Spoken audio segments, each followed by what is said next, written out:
The Grove Bowl is behind us, and now let's look at exactly what 2023 might look like. And also, this week is going to be a busy week for men's hoops in the transfer portal. This is the Locked On Ole Miss podcast.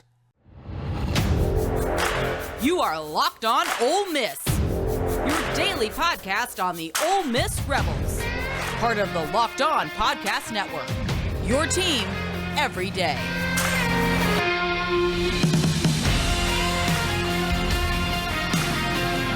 Thanks for making the Locked On Ole Miss podcast your first listen every day. We are free and available wherever you get your podcast, including YouTube. So subscribe there. We'd appreciate it. Thank you very much for joining the show. This is the Locked On Ole Miss podcast. I'm your host, Stephen Willis, and we are going to jump right in and start to look what fall 2023 might look like for this year's edition of the Ole Miss Rebels.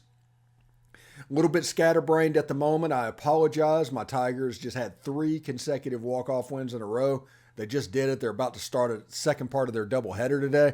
I don't know. I'm in a weird place at the moment. But post-spring in 2023, we need to look at what Ole Miss might become. And we're not going to do the wins and loss things. We're going to more concentrate on ceilings and floors. And if you look at the ceilings and you go through the schedule, if everything goes right, I can get Ole Miss to 10 wins. I mean, everything's not going to go right, but if everything goes right, I can get Ole Miss to 10 wins. If everything goes wrong, I can't get them below probably 5. So that is something to pay attention to as well. This is one of the most talented Ole Miss football teams that has existed in my lifetime, and don't let anybody tell you any different about that. If Ole Miss is not successful and wins 7 or below games, it is an indictment, and it is indict worthy because of the talent that is on this roster and what could happen. Now, if everything goes right, let's say Jaxson Dart figures out what he's doing, getting the ball out of his hands, not turning the ball over, and using all parts of the field. Let's say he's doing all that. You've got the running game with Quinshon, by the way, in the Grove Bowl. It was only a short sample size, but my goodness, his feet have gotten even better somehow over last year. And he's just a special running back. So after watching the Grove Bowl, I do think the offense is going to revert a little bit more to what it was in 2020. I don't think it's going to be there all the way because of how good Quinshon is. But it's important. Let's say we use the middle of the field. We have Michael Trigg. He emerges as a weapon. Chris Marshall emerges as a Laquan Treadwell. Trey Harris emerges as almost a Dante Moncrief, if you want to do the 2013 comparison. This team has a chance to be really good offensively, almost elite, very explosive. It's a team that could score 45 to 50 points a game, and they might have to. That's important to realize because the defense is going to look a little bit clunky, and I've told you this over and over. If you're an everydayer, you've heard me say all of this, that this defense has a chance to be 60 to 80 in the country. But I think they have a chance to be good at turnovers or good at the red zone, something situationally I think they have a chance to be pretty good at because the system as a whole is pretty good. And if the system as a whole is pretty good, it's going to flash because talent is here. J.J. Pegues is a 3 technique that we were used to back years ago, honestly. Those 3 techniques that are very special. That's a matchup problem. And this is what's going to happen with this defensive line. Josh Harris and Xavier Harris is going to draw a double team because they're absolutely huge and they're good. Okay?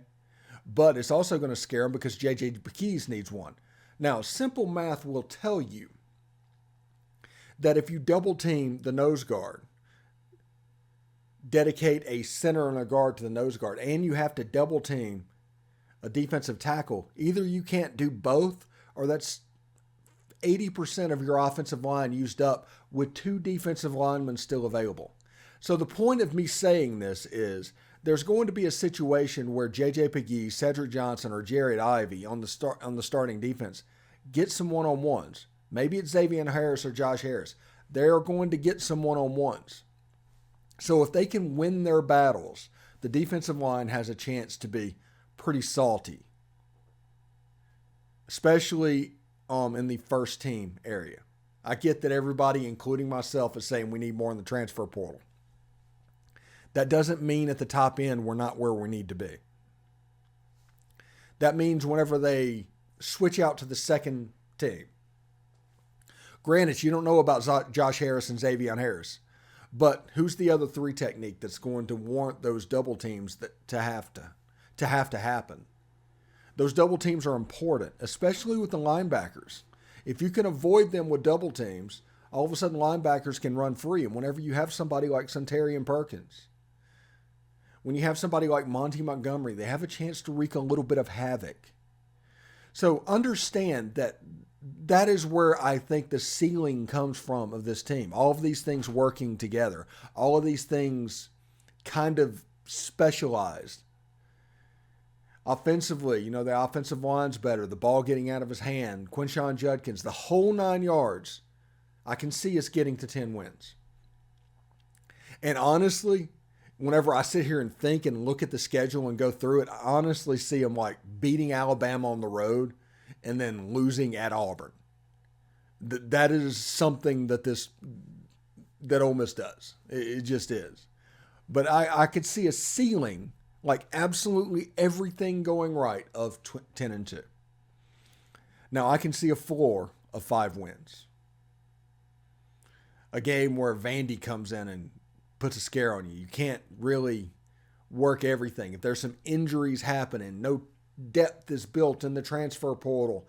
Defensively, this has a chance to be closer to 90 or 100 of those defenses that we were used to seeing. And then the offense is not as effective because they're not using the middle of the field anymore. They're doing the same stuff they did last year. It could be a problem. I can see them winning 5 to 6 games. I can't see them below that. So the answer of where Ole Miss is probably going to finish, before we do this one-loss stuff, is probably somewhere in the middle, honestly. And Kiffin he's making over $8 million this year, which means his floor, and I don't care what anybody says, talent or anything, his floor at Ole Miss should be 8 wins. Anything below 8 wins is a massive failure if you just look at how much he is being paid to coach football at Ole Miss. Once he goes over $9 million, that floor becomes 9 wins. That's just the way this works. Expectations and money, they go hand in hand. So I am expecting right now 8 wins is where Ole Miss should land. That is kind of the baseline to where I have my expectations. Below that's a failure. Above that is kind of house money. This was a team, I've told you this for 2 years. This is a team that has been building towards 2024. And you can see that in the Groveland Bowl. You can see that overall. They're trying to work towards the playoff. The ESPN FBI came out and put their wins at 7.6, their losses at like 4.4 or something like that. So it's about 8 wins as well. They come out at 16th in the country. Good team. Good ball club. So we'll see exactly what Ole Miss can do in the fall. This has a chance to be a fun season. Not necessarily an elite season like 2021 was. More along of what 2022 was. And we'll see exactly how they develop, how it moves forward, because at this point, that's what it is. It's about development and moving forward. Always. We're almost beyond all the Kiffin and Auburn stuff. The Grove Bowl got us there. Everybody had fun doing it. They're recruiting pretty well. The transfer portal is open right now, so high school recruiting is probably going to pause for a little bit because they're trying to get people to get into the portal that they can recruit. But I think high school recruiting is going to pick up in the summer once camp season starts, and it could look real similarly to what 2019 looked like as well. Big time stuff. Excellent. I do want to let you know that today's show is brought to you by the FanDuel Sportsbook. Grand slams, no-hitters, and double plays are back, and there's no better place to get in on the MLB action than FanDuel. It's America's #1 sports book. That's because right now, new customers can step up to the plate with a no-sweat first bet up to $1,000. Just go to FanDuel.com/lockedon to sign up. Place your first bet and get up to $1,000 back in bonus bets if you don't win. I do realize that in the state of Mississippi, you have to go to a brick-and-mortar casino. But if you plan to visit Louisiana, if you plan to visit Tennessee, in Louisiana, New Orleans, Baton Rouge, Shreveport, Delta, Louisiana, or Tennessee, Memphis, Tennessee, Jackson, Tennessee, Nashville, Tennessee, over to Gatlinburg. If you're going to do that, the FanDuel Sportsbook will be for you, and you can use it. Just make sure you use FanDuel.com/lockedon to sign up. So don't miss out on your chance to get a no-sweat first bet up to $1,000 when you join FanDuel today. Just go to FanDuel.com/lockedon to sign up. FanDuel, an official sponsor of Major League Baseball. Thanks for making Locked On Ole Miss your first listen every day. Every day or tomorrow on the show, we will have Derek Vandegrift, and we'll start to look at the series in baseball against the LSU Tigers. I know this baseball season has not gone well, but this is a series that I think, if nothing else, you should be interested in. Dylan Cruz coming to town, hitting close to 500 will be absolutely worth the price of admission. But we'll have Derek Vandegrift on the show as well. Tom Vanderford will show up on Friday as always. Should be a lot of fun. John Garcia on Saturday. We'll get back to that schedule as well. So, Ole Miss basketball, it's weird talking about basketball as much as we are, but we are talking about basketball, and Ole Miss this week is having a rather large visit weekend, or week, I should say. It started with John Hughley out of Pittsburgh, transfer there. He's a player that only played 8 games this season. I do not know if it was about injury or not. He shot 50% from 3 when he was doing it, but that could be 1 for 2. We're not exactly sure. His free throw percentage was 71. Rebounded the ball at about 4 per clip, averaged 18 minutes per game, 8 points per game. But last year, and I think there was a coaching change at Pittsburgh. I'm not sure. Don't quote me. It's just something, whenever I see something like this, I automatically go to that. He averaged 30 minutes a night, played in 32 games. His field goal percentage was close to 50%. His three-point percentage was 16. That's the reason I make the one out of 2 thing. Free throw was about the same. He averaged 8 rebounds a game, 15 points per night.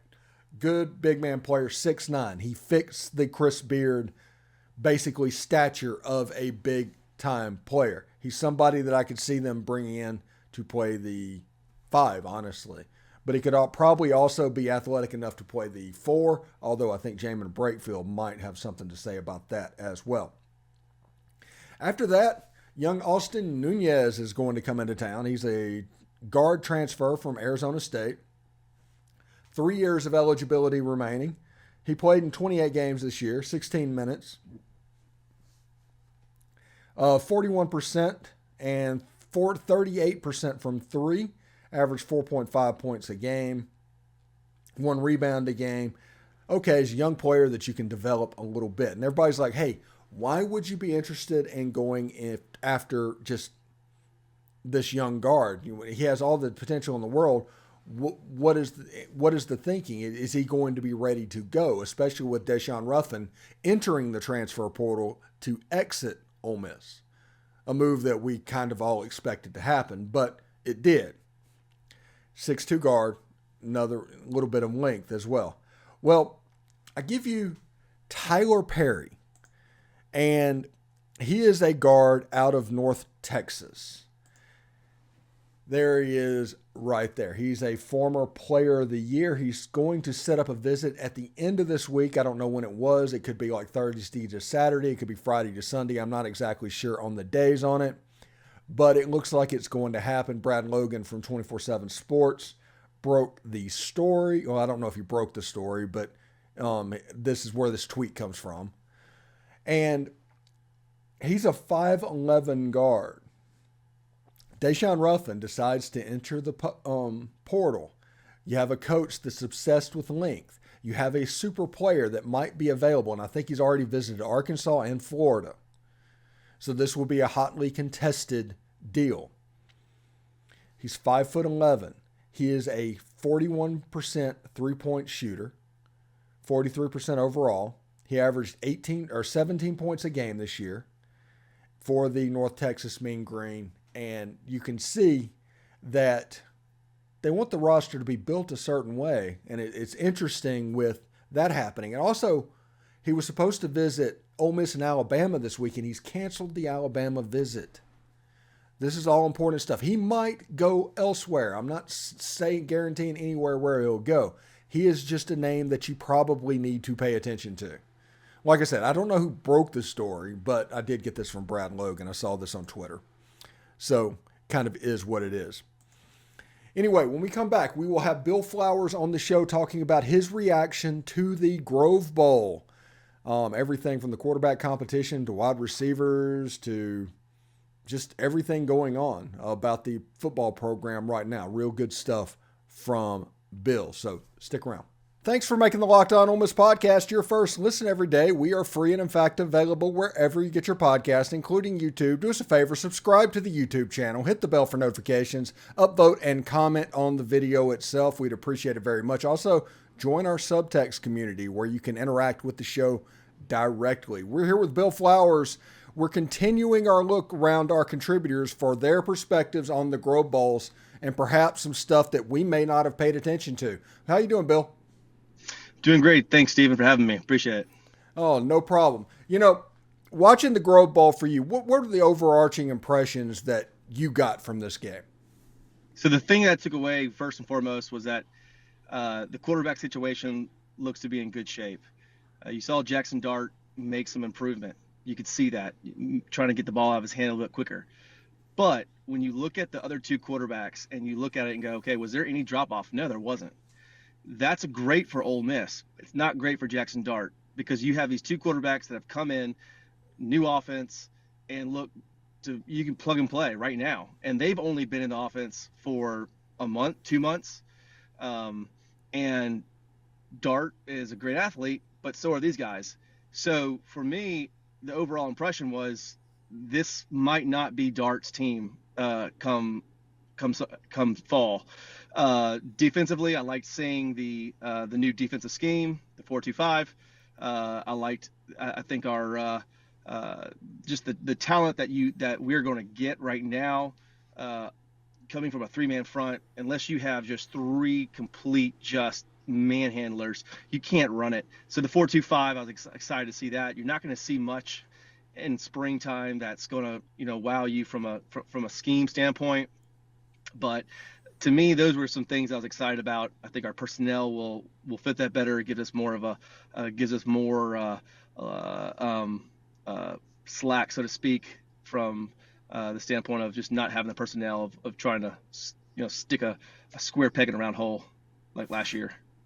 Like I said, I know you were in school, but were you on the travel squad that went to the Music City Bowl in 2000? Yes, the coldest experience of my entire life, and that bowl game was that bowl game practice was when we had that winter storm that came through. It was like a frozen tundra. We literally could not wear spikes because you just slide. So yes, I vividly remember that. Yeah, believe it or not, about 50 miles away from LP Field at that point, I actually got married that day. So, yeah, I'm very keenly aware of what Middle Tennessee was like on that day. Now, Mike, the reason I bring that up is there was a touchdown pass from Walker Howard in this Grove Bowl to where he kind of floated out to the right, kind of threw the ball up and let a receiver run and scored a touchdown. And it was reminiscent of the introduction, really, of Eli Manning and a pass to Jamie Armstrong as a part of that introduction. And to me, it's weird that it just struck that chord, but it really did. Yeah, I mean, Spencer Howard has, if you look at his stats. Walker Howard. Okay, Walker Howard. Dart was 48% on his passing. Now, he's been in this offense longer. They gave him more deep throws. They gave him more of a, down the field. Didn't complete a lot of them, but he was 48%. So and then you look at Sanders, he was 50, I think he was around 50% completion rate. And so so Dart was 18 for 37, Sanders was 19 for 27. Walker Howard, he was 11 for 13, 70%. Now, that right there is very impressive for me. You take a kid, you bring him into offense, and he's 70% of his completion rate. That means he was meticulous. He was very precise in where he's going to throw. You can definitely tell this kid's got all the tools and talent to be what you want him to be. So I was very impressed with him, and I think that his ceiling is by far going to be the highest of all of them. Yeah, it has a chance. I heard things all spring about him, and then when I actually put eyes on him, it was quite special. The thing that surprised me in this Grove Bowl was how good that Spencer Sanders actually looked, and you can see that. Yeah. When they start playing real football, where real tackling and all that, and he can use his athleticism, you can see how he might have a chance to make some noise come August and early September. So I would say 80%. I would go 80% that he's going to be the quarterback. From a standpoint of me evaluating these guys, again, Jaxson Dart he was 48%. He had more down the field throws, but the way that this system works, and the fact that you've got a kid like Howard, that you can bring him in and plays really smooth. That's kind of a testament to what the offenses they came out of high school with. So these kids now have so much experience in these offenses. Well, you look at Spencer. I mean, this kid, his ability to throw the ball, which he hasn't even been able to play during the spring hardly much at all because of his injury. You bring in a new offense, and the kid has 3 touchdowns in the air. I think he had one on the ground. His ability to get the ball out of his hand, the ability to see an open run, you could see his athleticism is by far, superior to Dart's. Not to say that Dart's not a great athlete, but this kid, there's a reason why he was the second all-time leading quarterback at Oklahoma State. He's got the legs, got the wheels. He checked down. He got the ball out of his hands when he needed to. To me, he's going to be the guy that takes the reins. When you look at it from a standpoint of Dart beginning the season, his deep balls, they said during the Comcast, was that he hit sideline throws have done really well. It's more in the middle of the field. Well, we saw that he missed a couple of them down the field, and so you get a kid that's got horses behind him that Kiffin's just not going to allow the season get away from him like he did last year. He had nothing. He could not do anything about it. Now you've got Spencer Sanders, who can really run. He can throw the ball. He can get out of his hands. I think you got Howard, who's going to be the guy that's going to be the heir apparent, down the line. He definitely will. I just think that either Dart's got to have an explosion of improvement in his accuracy down the field. Otherwise, you're going to see Sanders run away with this. And with him putting the sunglasses on the sideline, to me, that was him kind of saying, this is my team. I came in here for a reason. And you saw what he did with just the lack of experience with this offense, the lack of just time being around. You saw essentially they just said, here, put a helmet on. You got a little bit, give you couple weeks. Let's see if you can win this game. Let's see if you can win the position. And I think he will. You told me a couple weeks ago that you wanted to see 3 things from Jaxson Dart. First of all, he needed to cut down on his turnovers, which he's done. I think he had 1 interception all during spring. The second thing is to get the ball out of his hands, which he is doing a much better job of. The third thing was the use of all of the field, the middle of the field specifically. And that still is a little bit of a work in progress, don't you think? Yeah, well, again, it's kind of hard to to give you an answer on that, because I don't know if that's the play calling or if that's his lack of ability to hit the middle of the field.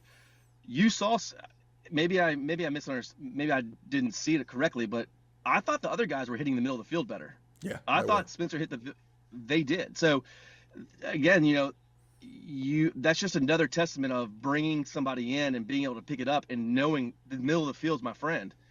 So that is, I don't know if it's play calling or if it's his lack of ability to get the ball out in the middle of the field. Is it his,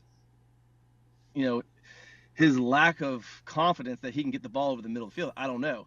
I did see Sanders throw a number of RPOs over the middle of the field. That's this offense. If you can't do that, you lose. You don't play, and so, yeah. I mean, and Dart seems like one of those kids that seems like a great character kid and great athleticism.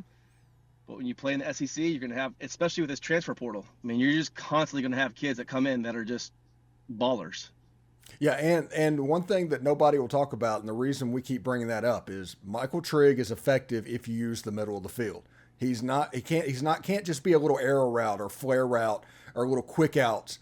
You need him to run those drags. You need them to run those ends. And you need him to affect the linebackers for him to be what you want him to be, because that'll also make Quinshon better. And it's all working together in this offense. Now, before I let you go real quick, what was your opinion on Chris Marshall? It was interesting. I mean, you could tell they were trying to get him going. They were doing everything they could to get him the ball. Kiffin kind of alluded to it, that this guy's got a lot of he got a lot of things to learn on how we do things our way. Were his words. The kid's got talent, and I mean, he's like 6'3", 205, can just run down the field. He's the kind of guy that you tell, if the ball's not in his hands, he's going to get upset. And you could see Kiffin was trying to feed him the ball. So I would have liked to have seen more connections, but I think this is the exciting thing, is that we know what Dart can do. Now we're going to see Sanders and Howard with a lot of this new talent that came in. The kid from Louisiana Tech, I mean, essentially to me, he's the guy that is going to be the key player from a receiver standpoint. I mean, he's a proven entity. He has shown that he can play. They really did not include a lot of the guys. There wasn't really a receiver out there that just, took the show over. And that's just because it's spring and you're not going to see a lot of that. But I think the receiving core, I'm excited to see it. I'm excited to see what these guys have. I mean, Marshall's definitely a guy that you kind of reminds me of like an AJ Brown. I mean, not AJ Brown, AJ Green, tall, lanky, fast. And it's going to see, how well he meshes it in with this and how well they can get that passing game going. I didn't see much of the new tight end Prescorn from Memphis. I think he played, but they didn't really involve him. Again, they're not going to do anything that's going to show, hey, this is how we're going to involve our tight ends this year. That's going to come. Again, knowing that you've got proven entity in Sanders, who knows how to use the middle of the field, that's where your tight ends are. You got two studs. You see Trigg. He impressed me this spring because they involved him. And I was excited to see that. What you didn't see was the involvement of the other tight end. And I think that's going to be an exciting aspect of this offense that Kiffin is going to be excited about. Absolutely. So before I let you go, who were your players of the game in the Grove Bowl? I mean, I think Sanders for me was offensively, just that how well he ran the ball, how well he threw the ball, just with very limited amount of prep for it. And I I think that's the guy that I was probably most impressed with from an overall standpoint. So that's who I would give it to. Okay. Thanks for making the Locked On Ole Miss podcast your first listen every day. Every Dayers tomorrow on the show, we will continue to talk about the Grow Ball reaction with Derek Vandegrift and Tom Vanderford a little bit later on the week. Thank you very much, Bill Flowers, for coming by the show today, and we hope to have you back again, man. It's always a good time. Yes, sir. Always enjoy it. Thank you. Hotty toddy. Take care. Hotty toddy.